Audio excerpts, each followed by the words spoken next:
We're trying our best to do the same, but sometimes it gets pretty hard because COVID is determined to have its own way. And all we can do is take a deep breath and keep moving because it's invisible. What are you going to do? It's either going to lock into you or it's going to pass you by. Let's pray that it just passes everybody by. I hope that your holiday was great and you're ready to start this new year with some new ideas for this division. As you know, Raphael was taken from us. He had an opportunity that he just could not refuse, and that just comes with the territory. When you have young people right out of college starting their careers, they're going to be approached by a lot of different people. And Raphael is a great person. He is a very smart kid and he does well in the workforce. So I expected him to move on if the offer of the opportunity presented itself. And it did. So we are in search of identifying someone to help in that division. In the meantime, we have Alex Tovar, who is filling the gap for us. Raphael filled him in on everything to make sure that we don't miss a beat because Raphael had to leave kind of in a hurry. I think he told me one day and had to leave 10 days later or so. So we did not get a chance to really hire, but we're going to do some restructuring and some cross-cultural training so that whenever we have someone leaving, we are still prepared to address the issues and concerns of the people that we're serving, regardless of what your culture is. Everyone in CMA should be able to fill that gap until we find a replacement or add other people to our staff. He did help us to identify some students at USC in the Asian Association. So we're reaching out to them to see if they'll be interested, even though they're seniors. That's how we got Raphael. We would invite them to come as interns or whatever while we're searching and filling this position. But we don't worry. My ears are wide open. My staff's ears are wide open. We are here to do whatever we need to make sure that nothing falls between the cracks. You can rest assured that this division will not be shortchanged in any way. We're going to give it everything that we possibly can to make sure that you're up to date on everything that's going on, as well as making sure that you are feeding us information that you think we should be concerned about or be interested in hearing about. That's what an advisory committee does. You're the eyes and the ears in the community for CMA.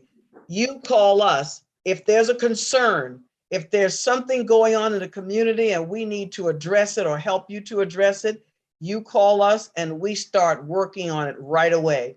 So no fears. We're missing Raphael, but we are moving on. CMA is prepared to move on and to keep you updated on everything that's going on. And we're going to continue as planned the way that Raphael wanted to move this division forward. He left all of the documents that he created, and we're just going to keep the needle pointing forward. At this time, I'm going to let Is Brenton on the call? Brent's having trouble logging in. So we asked Alex if he could read his legislative update. Absolutely. Alex, if you would update folks on what's going on in our legislative world. Hi, everyone. Please excuse the noise in the background. That's just my dog playing with a toy. I'm trying to keep him distracted. But yes, our legislative update is that there are a few bills being passed along. A bill H3620 proposing the Clementa C. Pinckney Hate Crimes Act passed the South Carolina House, but it's still being debated. and it still needs to be passed by the South Carolina Senate. The bill proposes penalty enhancements for certain crimes that would add additional punishments for offenders of hate crimes. These enhancements would apply to crimes committed against victims based on the offender's belief of the victim's race, color, religion, sex, gender, national origin, sexual orientation, or physical or mental disability, and apply whether or not the belief is correct. Another bill, a bill H4517, known as the Racially Restricted Covenant Removal Act, was introduced to remove racially restrictive covenants and certain other restrictive covenants from deeds to real property. And redistricting, both chambers of the General Assembly advanced proposals that redraw the state's congressional, Senate, and House districts. The most contentious proposal creates a congressional district that extends from downtown Charleston into downtown Columbia. Proposals advanced that also eliminated seats in the South Carolina Senate and House that are held by the minority political party. And that is the legislative update for January 2022. All right, thank you, Alex. Yvonne, do you have anything to add to anything regarding the program area itself? I think just what you mentioned, the idea of having Alex working with the Asian American population right now, just to make sure that all the work that we had from Rafael wasn't just lost. For us, it was very, very important because he did a lot of very good work. So we wanted to make sure that you, as the advisory committee, were aware that we're continuing with that. We're also going to be bringing some of the ideas that we have with the Hispanic community. We know you guys very fragmented, a lot of different countries. And what we're working in there, we're going in 4 areas or pillars that we call is the business community, youth, also the community at large, and finally arts and culture. So we're going to be, and it's part of what Dr. Da Costa mentioned, we're trying to make sure that we are all understanding from each other minorities, that when this happens, we are ready to step in and help the division while we get somebody else, and I think Alex is going to talk about this a little bit later, in how we already posted the position. We also have some people wanting to be interns. So for us, it's very, very important. We do have a person from the Asian American community as part of our staff working with us, but just understanding that the whole idea is for that also for the agencies divisions to come closer together. Very good.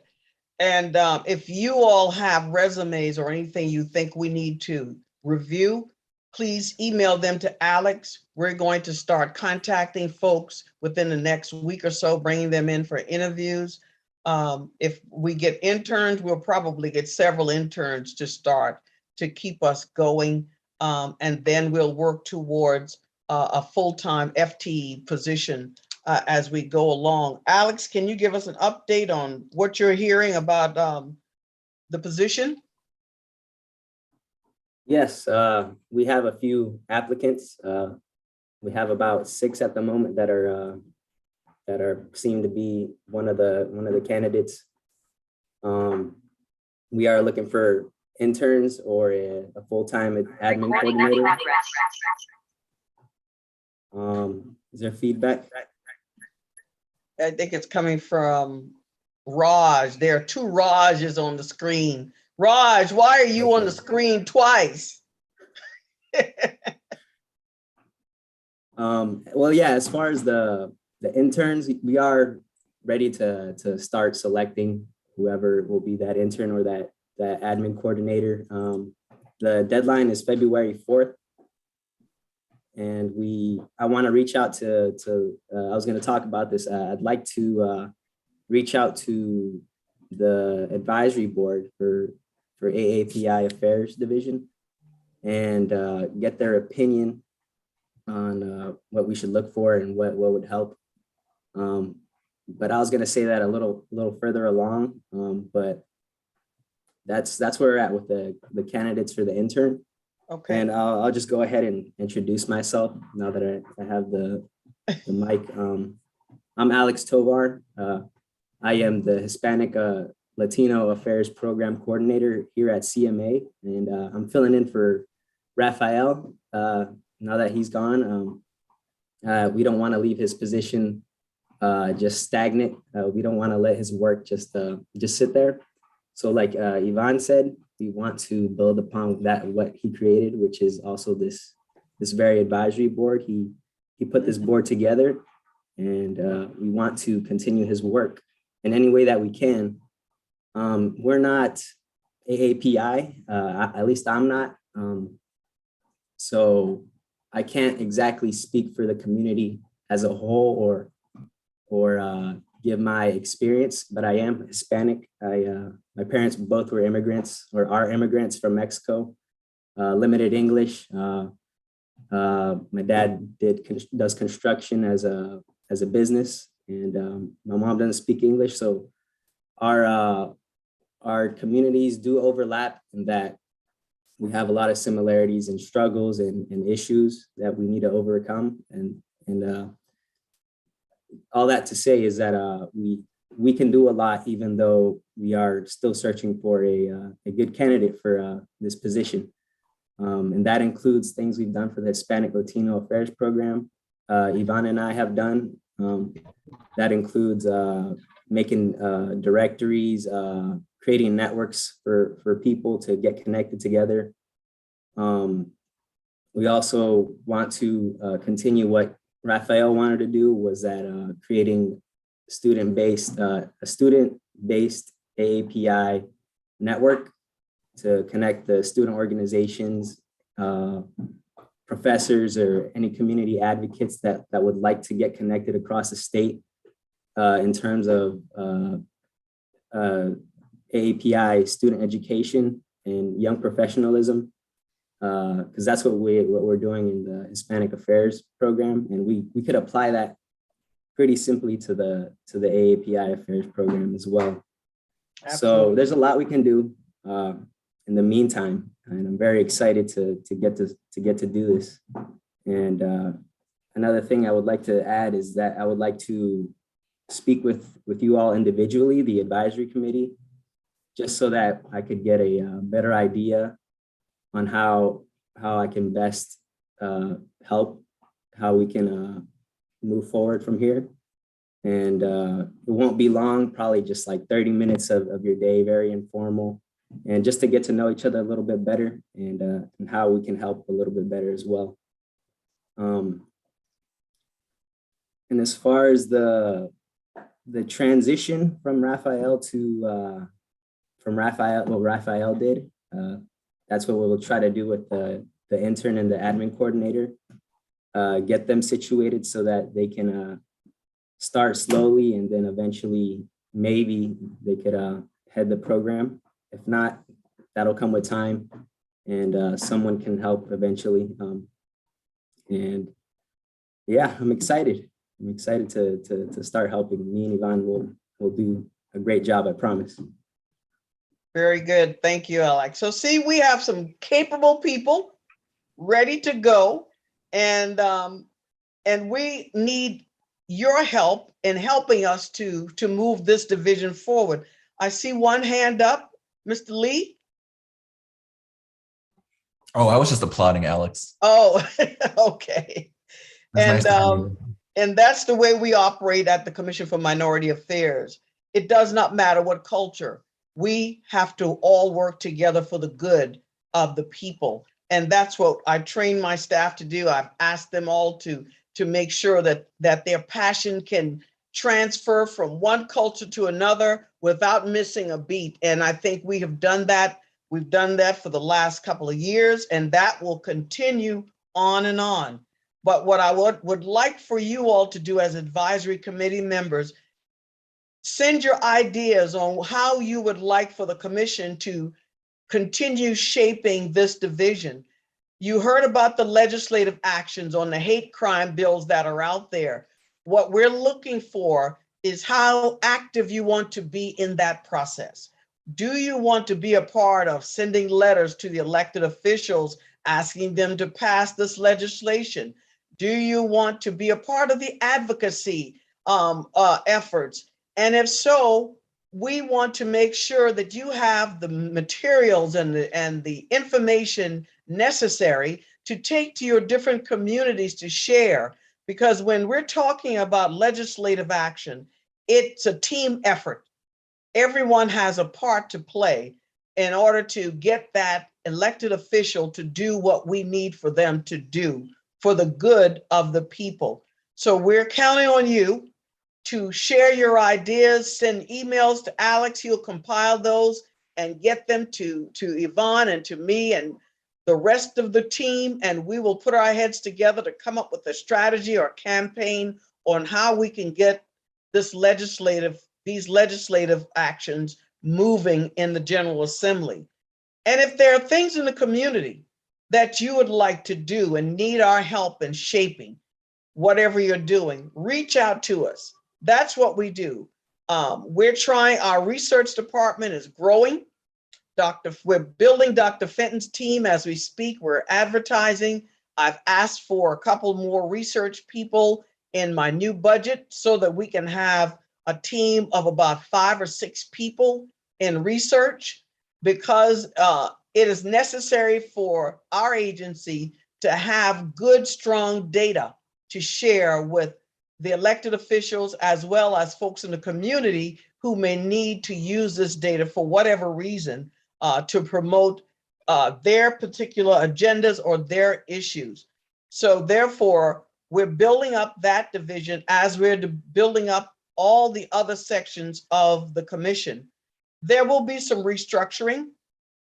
I am going to change a division and place our Asian, Pacific Islanders, African Americans, Native Americans, and Hispanic Latino program areas under a major division called a Multicultural Division. And having a multicultural division, that opens up more for CMA to be able to train and educate state agencies, the public. We can do presentations because people need to understand culture.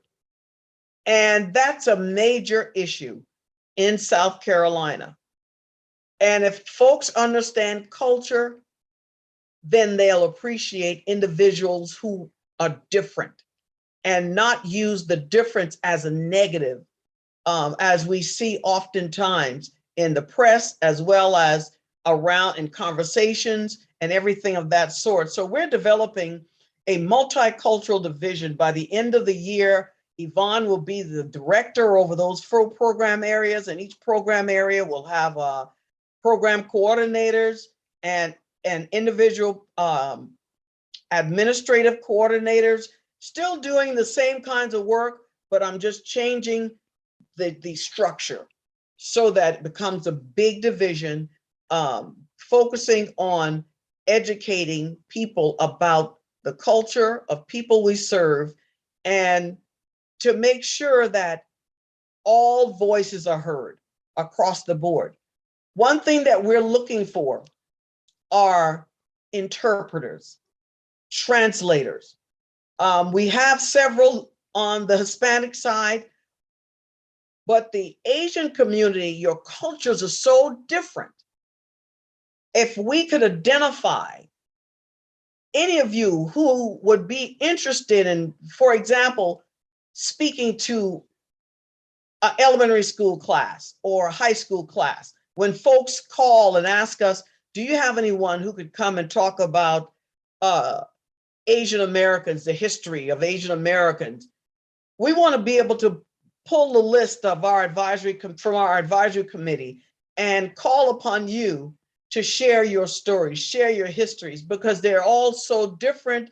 And at the same time, you have some things that are in common. And it's going to be important to educate people about who you are, what you stand for, and how you contribute to society as well as to the state of South Carolina and America. So if you're interested in being a part of a speakers group of some sort we're trying to build, or translator, like we always have folks wanting things translated or what have you, whether it's a document or whatever, we want to be able to share your languages. That's going to be critical for this multicultural division. Language and making sure that people know that we are really minority affairs. We are really a multicultural organization. And they can tell the difference by learning more about your culture and appreciate your contributions to this state. Any questions or comments? Yes, sir. Could I ask about what kind of services the interpreters would provide if they're acquired through our agency? Is it stuff like medical appointment interpretation, or what? Or And that's what we get calls from hospitals. Okay. I think right now our Hispanic staffers are helping Able South Carolina, which is the Gotcha. disability group, translating information on COVID or what have you. And sometimes we need to make sure that not assume that everyone understands what's being said. So therefore, it's important for us to have access to the different languages that are a part of our advisory committees. So yes, we would get calls or we would get requests from, and it could be state agency, especially emergency management, Health and Human Services, DSS, because they deal with a variety of people. And not everyone speaks really clear English. So therefore, we need help to make sure that folks are understanding what these government agencies are telling them and what have you. And that's why we want to build this multicultural division so that we would have access to the different languages that are out here and be able to share that with government agencies, letting them know if you need someone who speaks a certain language, let us know what language you need, and we will identify someone to come and help with whatever you're needing. Thank you. Any other comments or concerns? Yes. My name is Lin, and then hi everybody. Hi, Lynn. Hi, and then I know that this is last year when we have this COVID relief fund for the small business, we found Yes. that sometimes the having a person to translate is very important to our community. And then Yes, they are some of the small business owner, and then they are qualified for the funding, but they just don't know how to do it. And then absolutely. the That's what I'm talking paperwork, about. and then we are by helping them last year. We built up a small group of the student and then the local people here who could handle the translation between English and Chinese. And then I Okay. know that some of the friends that they were working for the language school either in South Carolina or sometimes in North Carolina, they can also help. Yeah. Absolutely. And one issue, you're absolutely right. When we were disseminating COVID funding, and some of the small businesses are nail shops, usually run by Vietnamese. And one of the biggest problem was explaining what they needed to do in order to qualify for these funding. So we're trying to make sure that we have at least one person represented in all the different groups that make up the Asian and Pacific Islander communities. And because it's really important, and more fundings to come for a lot of the small businesses. So therefore, we will be calling on you to help us translate documents, to go on our webpage, to go to DHEC, to help them get the word out in all of our communities, to make sure that folks understand what's available to them so that they can take advantage of these opportunities when they present themselves. Anything else? Well, let me jump in here for a minute. I know that there's a Carolina Translators Association. It's a professional group. I'm sure probably Yvonne is familiar with that one. But I know in some areas, it's a very specialized skill you need. Mm-hmm. Not just because you speak the language, you can really make a good translation. So I think, I know there are some groups in Colombia that have the translation business. Well, we need that list. If you could provide us with that list so that we could reach out to them and we could partner with them, that would be a wonderful thing. Yeah, they should have the resources to, they're not the people that have a list.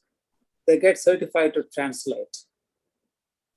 Especially in the judicial system, you have to be court certified. Right. In some of the areas are very specialized skill you need to have. So I think, I do get those calls being in the international festival, and I have some language training school, people call me all the time. So I usually refer them to other groups that are in the business. But I think, just having a pool of people that can help, sometimes you get a call from the medical office. Sure. Or a public school system, somebody walks in for Yes. enrollment, they don't know what to do, they can't communicate. I guess, one other thought I would share and then close on myself on this one. There's some people, they know where to go and get help, okay? Sure. I give an example. I know I was called about translation help for somebody that came to CMA. That person has been dealing with a lot of this issue for a long time. And he knows a lot of people who can translate for him, okay? So we need a little bit, more, see who really needs help and who really doesn't need help. Right. Some have no place to go, but some people have money to do it, they have resources to do it, they know Sure. what to do. But this person, when I talked to him a couple of times, I knew that he knows so many people in town that speak English and his mother tongue. And in India, we speak so many languages anyway, so I couldn't have been any help to him.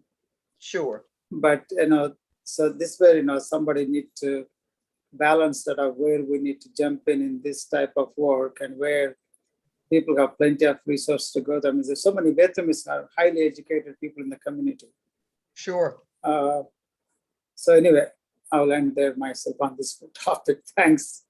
By the way, Wonderful. one qualification, I came on two things because my laptop doesn't work too well with my voice system.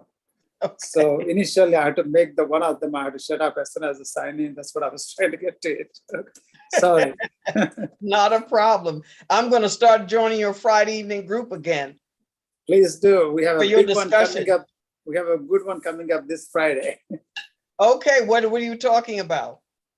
I know some of you know Dr. Chuck Wag. He's a distinguished chaired USC professor in international business. He's going to talk something in general, but this topic is maybe some people might not want to come, but anyway, Jesus and the impact on human history. Okay. And he Very grew up good. in Hong Kong, and he's been at USC probably close to 40 years. I have known him all this time. And he wanted to do a talk. I said, come on by, we can put it. And then today USC sent out that communication to all the international students on the campus.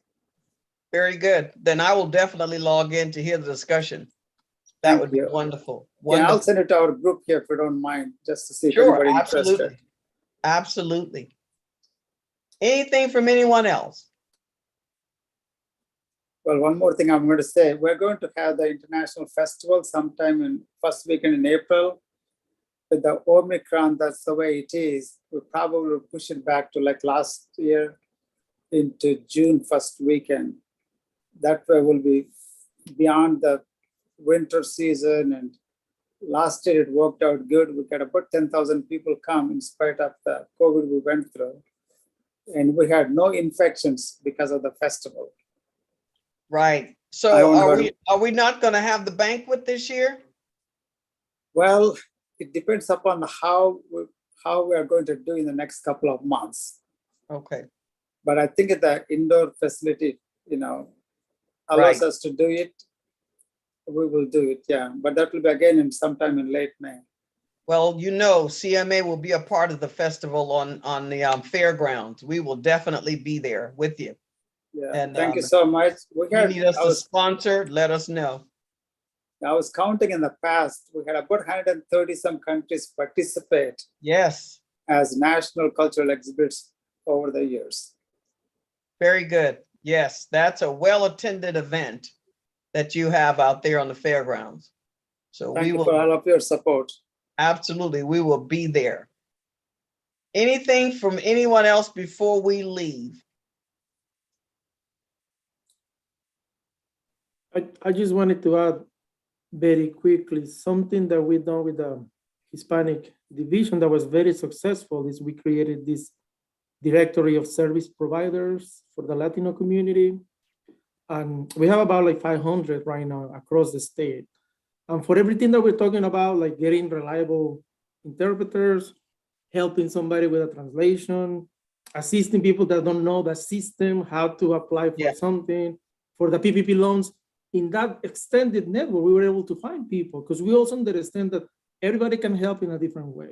So just please, when you get an email from Alex soon saying, hey, do you know people that can do translations? Provide us with this information because that's what we've been doing, directories, guides, putting the information available there because you can go to our website, you can access that list for all these community brokers. So that's one of the ideas that we have with the Asian American community is to have the information available and to be able to say, hey, it's not only an advisory council, every one of them has 10 contacts and that 10 contacts, and then next thing we know, you have 200 people across the state that you can call and be like, hey, we are looking for need in this specific area of the state with this specific issue. And that's the extended network that we were able to create for the Hispanic community that we're trying to replicate in other areas. So just please, if you get an email, just don't feel like because you cannot do it, but maybe you know somebody. A lot of times, just forwarding the information helps us a lot. And two, is Jimmy on the phone? Is it Jimmy Chow? Is that the last name? Am I saying it right?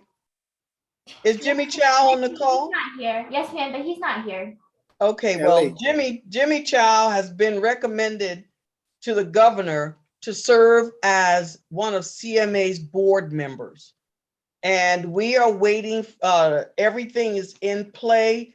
He will go before the Senate to be confirmed. So I believe everything's going well. We got 3 new people going before the governor, and he's one of them. So let's keep our hands crossed that he gets confirmed by the state Senate and sworn in to serve as a commissioner for the South Carolina Commission on Minority Affairs. That would be a wonderful addition. His expertise and what he does will add a wealth of knowledge to our commission and the things that we do in our community. So I wanted to let you know that he has been recommended. I recommended him to the governor to serve, to represent the 2nd Congressional District on our advisory board. So that's a good plug for us. And I believe that everything's going to go well. Not sure when the Senate will vote, but as soon as they do, I will send an email out saying he is on our official board. Yes, is there anything else I need to talk about today or you'd like to talk about? I like to try and keep our evening meetings right at 30 minutes, no more than about 45 minutes, which is good. I just want to make sure that you all are in the loop and you're updated on what's going on at the commission. And if there's something else you'd like to see added to the agenda, please feel free to send Alex an email and we will certainly add it to the agenda. If there's a speaker that you'd like to do like a 5 or 10 minute presentation, let us know and we will reach out to them and invite them to present at these meetings. We are open to try as many creative things as we possibly can to keep all of you informed and to keep CMA informed on what we can do to better serve you. And if there's nothing else, Sorry, hearing I none. have one question. I'm sorry. Okay, Raphael actually was talking to me previously before he left that he was trying to start something on Facebook or social media outreach in order to get more of AAPI community. I don't know if that is still going to be going on or what the future plans are for that. that is still going on. We can have a maximum of 20 people on this committee. And Okay, I think Alex, I think he ended up with about, not Alex, Raphael. How many members do we have, Alex, on the roster? I think we have, I don't know the exact number, but probably about 13. 13. that. So we have room for 7 more members. And if you know of someone we need to reach out to, please send us an email so that we can reach out to them and invite them to join the this advisory committee. okay, thank you. Yes, ma'am. We want to make sure we get our 20 folks in this year. So your help is needed to get that done. Anything else for the good of the group? I think a Vietnamese group is very organized in South Carolina. We probably would be good to have somebody from Vietnam. Yes, we definitely need someone. They have a if you- Vietnamese association. I heard a couple of years ago before the pandemic, they had a New Year party. They told me they had 800 people there. Oh my gosh. Pretty good number. Yeah. Wow. Well, we will definitely reach out to that association so that we can invite, a couple folks to join this join this committee. And anyone else that you could think of that any culture that's missing in this group that you could think of, let us know so that we can start reaching out to folks and inviting them to be a part of what we're doing. Anything else? All right. It's been great seeing all of you. And we look forward to a great year working together. We're getting ready to look at your celebration, your Heritage Month, which comes up, I believe, in May, to see what activities we're going to put together. If you have some ideas on events for CMA to participate in for the Heritage Month, please let us know, and we will try our best to come up with something that's very educational and informative that we can put out in social media. And I don't know, I've always wanted to have our luncheon, and we may try to do that this year. By May, let's hope that this second strand goes away somewhere. I don't care where it goes, maybe hide somewhere. And we can have an in-person luncheon where we can honor folks and we can talk about heritage and history and just have a really nice time seeing each other, because I don't think we have ever met face to face since we started. And I would love the opportunity to meet face to face in a room this year. So let's keep our fingers crossed that we will have that opportunity to do so. If there are no other concerns, I want to say good night and thank you all for your service. Thank you all for your input. And we look forward to working with you all the way. Good night. Okay. Happy Thank you very Lunar, much. Good Thank night. you. Lunar New Year. Happy You Lunar too. New Year, Thank everyone. you. Thank you. Thanks. Bye-bye. Bye.